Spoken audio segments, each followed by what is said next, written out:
Communist கட்சிகளுடைய தயவால தான் ஆட்சி நடக்கிறது அப்படின்னு சொல்லி சண்முகம் அவர்கள் பேசியிருக்காங்க. சண்முகம் அவர்கள் இப்படி பேசினதுக்கான காரணம், ஒரு அதிகாரி இங்கே கம்யூனிஸ்ட் எத்தனை பேர் இருக்காங்கப்பா, அவங்க போராட்டத்தில் ஈடுபடக்கூடிய நபர்கள் அப்படிங்கிற லிஸ்ட்டை தன்னிச்சையாக எடுக்க சொல்லியிருக்கார். அது பெரிய அளவில் பரபரப்பை ஏற்படுத்தி இருந்துச்சு. மறுபடியும் அந்த அறிவிப்பு அப்படிங்கிறது பின்வாங்கப்பட்டது.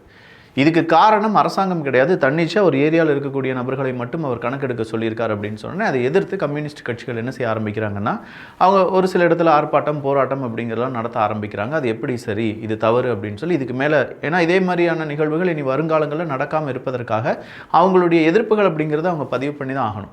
அப்போ கம்யூனிஸ்டுடைய தோழர் சண்முகம் அவர்களுக்கு கேட்கிறார், எங்கள் தயவில் தான் ஆட்சியே நடந்துட்டுருக்கு, இப்போ கம்யூனிஸ்டுகளுடைய எண்ணிக்கையை நீங்கள் என்ன எடுத்து பார்க்குறீங்களா? வீரபாண்டியன் அவர்கள்ட்ட கேட்டபோது அவர் என்ன சொன்னார், ஏங்க கோடிக்கணக்கான கம்யூனிஸ்ட் தோழர்கள் இருக்காங்க, எல்லாத்தினுடைய கணக்கு அவங்களால எடுத்துக்கிட முடியுமா அப்படின்னு சொல்லி கேட்டார். ஓவராலாக இப்போது தாவேகா கம்யூனிஸ்ட் கட்சிகள் அந்த கூட்டணி இருக்குது பார்த்தீங்களா, அது ஆல்ரெடி அப்பப்போ தாவேகா பக்கம் தான் இருக்காங்களா, உண்மையிலே தாவேகாக்கு இவங்க தான் ஆதரவு கொடுத்தாங்களா அப்படிங்கிற கேள்வியில் தான் இருந்துகிட்ருக்கு. இது மறுபடியும் ஒரு சின்ன விரிசலை ஏற்படுத்தியிருக்கு அப்படின்னு சொல்லலாம். இது தமிழ் பொக்கிஷம் வழங்கும் ஆழமான அரசியல் சதுரங்கம்.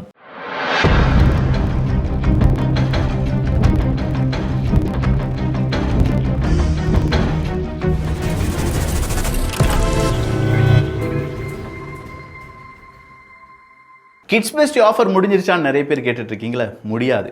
ஆடி முடிஞ்சா என்ன, ஆஃபர் முடியாது. இப்போது நம்ம வீட்டு குழந்தைகளுக்காக யூனோ ஸ்பின்னரும் அதே நேரத்தில் அனிமல் மேகசின் பசில் போர்டு அப்படிங்கிறதையும் கொண்டு வந்திருக்கோம். இதுக்கான டீட்டெயில்ஸ் இந்த வீடியோக்கு லாஸ்ட்டில் இருக்குது, வேணுங்கிறவங்க பார்த்துக்கோங்க. அடுத்ததாக இன்றைக்கி திமுகவினுடைய முக்கியமான கூட்டம் அப்பா. அந்த கூட்டத்தில் சில முடிவுகள் அப்படிங்கிறத எடுத்திருந்தாங்க. அந்த முடிவுகள் தான் அடுத்த 100 வருஷத்துக்கு திமுகவை இப்படியே நிலையாக இருக்கக்கூடிய திட்டங்களாக இருக்க போகிறது அப்படின்னு சொல்லி யார் சொல்லியிருக்காங்க? மு.க. ஸ்டாலின் அவர்கள் சொல்லியிருக்காங்க.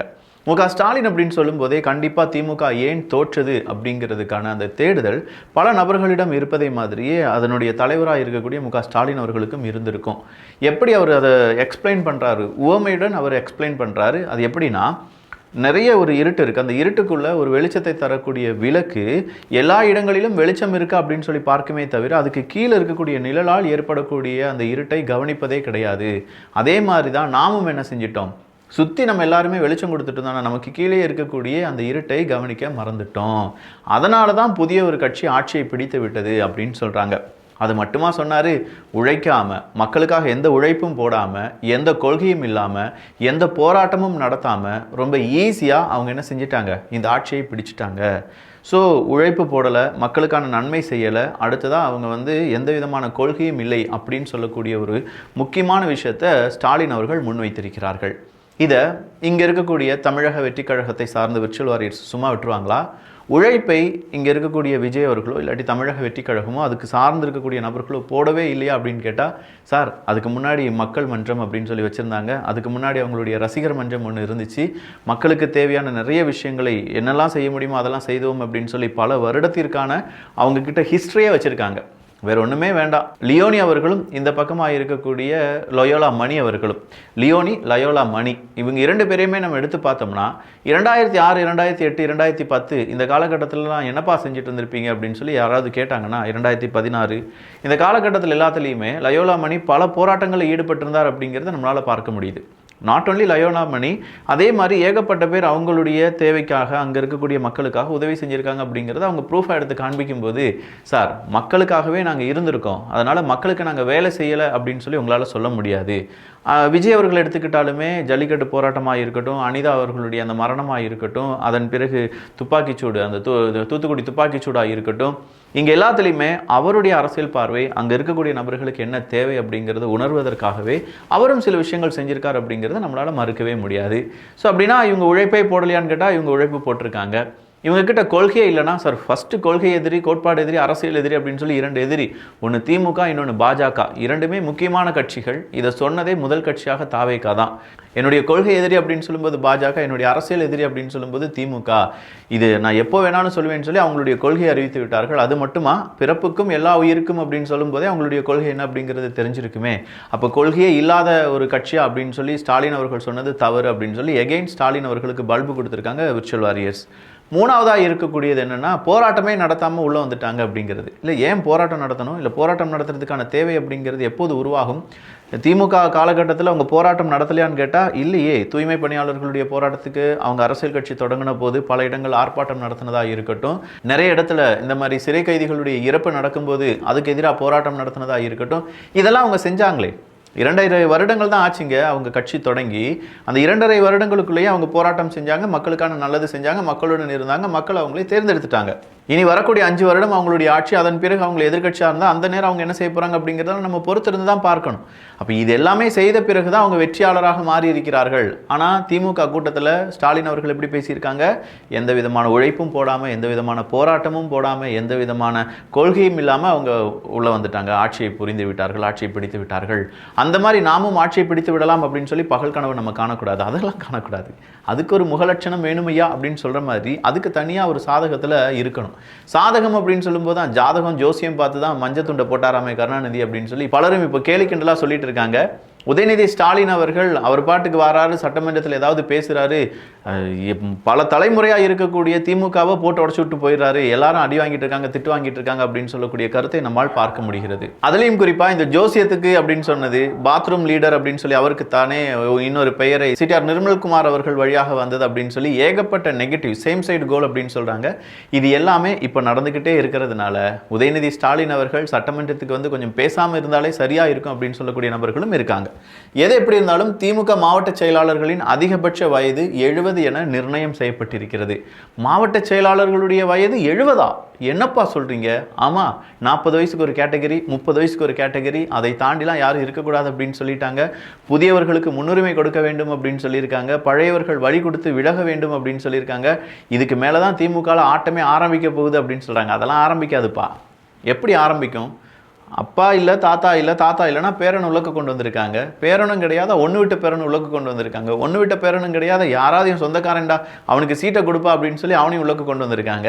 அப்படி இருக்கும்போது எப்படி உள்ளக்க உட்கட்சி பூசல்? அதெல்லாம் வாய்ப்பே கிடையாதுன்னு சொல்கிறாங்க. பட் சில இடங்களில் 33% பெண்களுக்கான இடஒதுக்கீடு அப்படிங்கிறத நம்ம கட்சியில் கொடுக்க வேண்டும் அப்படின்னு சொல்லி கனிமொழி அக்கா கேட்டதாகவும், அதற்கு சீக்கிரம் பார்க்கலாம் அப்படின்னு சொல்ல முடிவை இப்போது திமுக எடுத்திருப்பதாகவும் சொல்லப்படுகிறது. ஸோ திமுக மாவட்ட செயலாளர்களின் அதிகபட்ச வயது 70 அப்படின்னு சொன்னதுனால ஏவா வேலு 75 வயசு, அவருடைய மாவட்ட செயலாளர் பதவி அப்படிங்கிறது பறிக்கப்பட்டிருக்கிறது. காந்தி 80 வயசு பறிக்கப்பட்டிருக்கிறது. முத்துச்சாமி 77, மஸ்தான் அவருடைய பதவியும் பறிக்கப்பட்டிருக்கிறது. ரகுபதி அவர்கள் 76 வயசு, தளபதி 70, KKSSR ராமச்சந்திரன் அவர்கள் 77, அனிதா ராதாகிருஷ்ணன் அவர்கள் 74 வயசு, அதனால் அவருடைய பதவியும் பறிக்கப்பட்டிருக்கிறது. ஆவுடையப்பன் 81, சாக்கோட்டை அன்பழகன் 72, SR சிவலிங்கம் 75, சுந்தர் 72, ராமகிருஷ்ணன் 77 என 13 மாவட்ட செயலாளர்கள் 70 வயதிற்கு மேற்பட்டோர் உள்ளனர். அவங்க இனிமேல் மாவட்ட செயலாளராக கண்டினியூ பண்ண முடியாது. ஏன் இதை செய்ய முடியாது அப்படின்னு கேட்டால், நிறைய யங் ஜென்ரேஷன் உள்ளே வரணும் அப்படின்னு சொல்லி திமுக நினைக்கிறாங்க. இவங்க எல்லாருமே சில தொகுதிகளில், அப்போ அவர் சொல்கிறார், ஸ்டாலின் அவர்கள் சொல்கிறாங்க, கண்டிப்பாக இது நிறைய பேருக்கு மனக்கசப்பாக தான் இருக்கும். பட் கசப்பு அப்படிங்கிறது தான் உடம்புக்கு நல்லது. அதே மாதிரி நம்முடைய கட்சிக்கும் இதுதான் நல்லது. சில நேரங்களில் நான் எடுக்கக்கூடிய முடிவுகள் பலருக்கும் துக்கமாக இருக்கலாம். அதை அவங்க கட்சியின் சார்பாக கட்சியினுடைய எதிர்காலத்தை மனசில் வைத்து என்ன செய்யணும், ஒத்துக்கொள்ள வேண்டும் அப்படின்னு சொல்லியிருக்காங்க.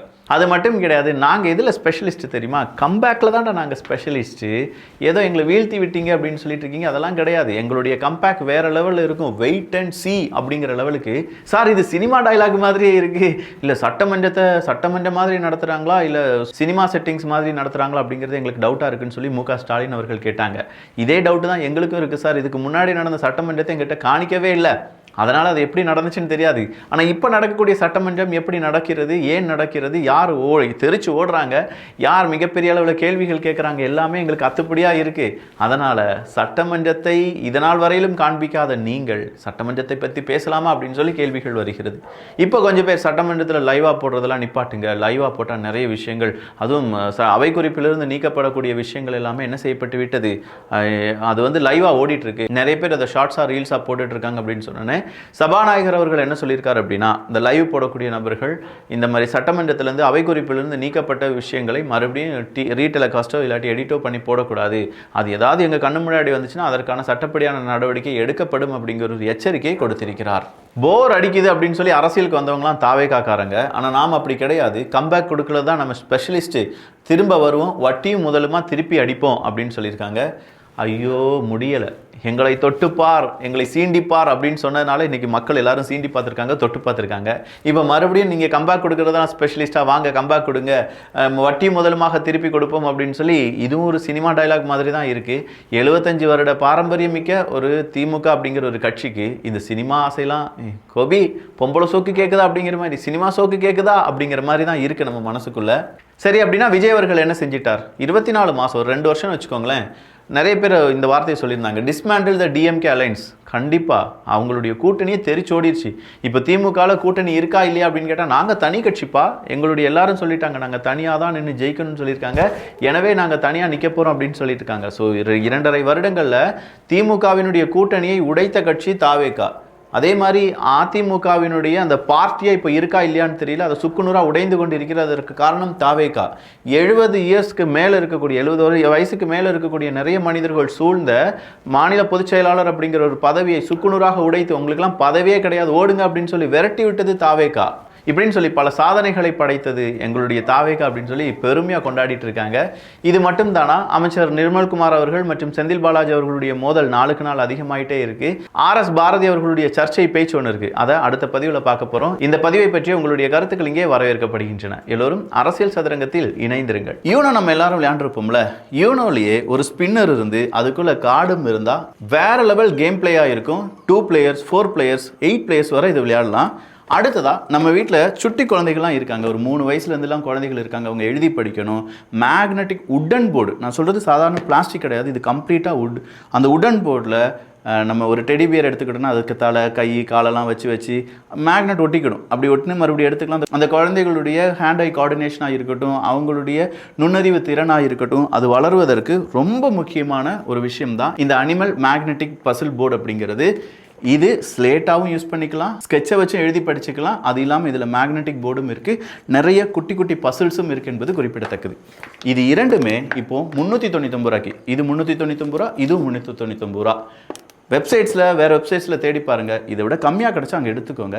இல்லை நம்ம தான் பெஸ்ட்டாக இருக்கோம் அப்படின்னா, இதை ஒரு சர்வீஸாக பண்ணுறதுனால அடித்து சொல்வேன், இதை விட கம்மியாக யாராலையும் கொடுக்க முடியாது. வேணுங்கிறவங்க வாங்கிக்கோங்க. 50 பீசஸ் இந்த ஆஃபருக்காக கொடுத்துருக்கேன். நல்லதை பகிர்ந்து நல்ல சமுதாயத்தை உருவாக்குவோம்.